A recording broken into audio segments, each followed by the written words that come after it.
Bienvenue sur notre chaîne Pharmacession, cabinet spécialisé dans la vente de pharmacie. Aujourd'hui, nous allons aborder ensemble les différentes questions qu'il faut se poser autour du stock de produits en pharmacie, en particulier lors d'une session. La valorisation du stock au moment de la vente se fait traditionnellement à travers l'application de chartes établies par les inventoristes de type ANIP ou ODIP, afin que le repreneur puisse avoir un stock parfaitement conforme lors de la reprise.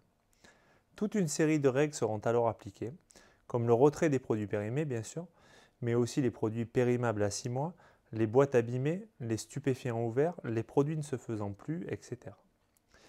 Un système de décote est alors appliqué par catégorie de produits, de manière à ce que le repreneur bénéficie d'une partie des remises que le cédant a lui-même obtenues lors de ses achats.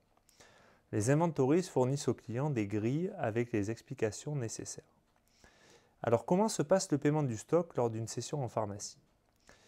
Lors d'une vente de fonds de commerce, le stock est traditionnellement réglé au vendeur sur un an en 4 fois.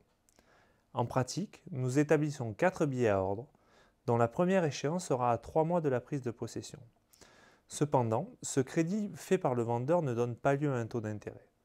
Nous attirons l'attention de nos clients sur le fait que cela va générer une trésorerie importante la première année, qu'il conviendra de ne pas utiliser pour des opérations non programmées. Autre précision importante, l'achat du stock est financé en hors taxe, et le Code général des impôts donne la possibilité de ne pas appliquer de TVA. Dans le cas d'une cession de titres, le fonctionnement est différent.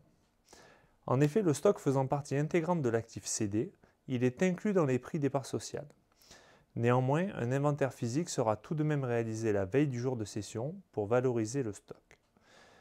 Pour être complet sur ce sujet, il faut savoir comment est-ce que l'on va encadrer la valeur du stock lors de la reprise.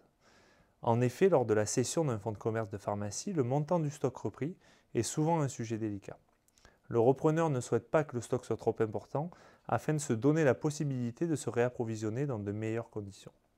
Cependant, pour le vendeur, la modification des approvisionnements dans les mois qui précèdent la vente peut engendrer une perte financière si l'on commande en des quantités plus faibles.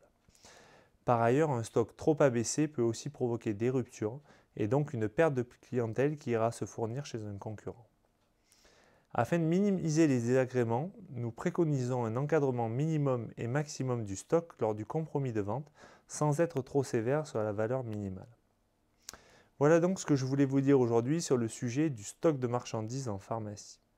On se retrouve bientôt dans une nouvelle vidéo. En attendant, n'hésitez pas à nous suivre sur les réseaux sociaux et à consulter notre site www.pharmacession.com. À bientôt.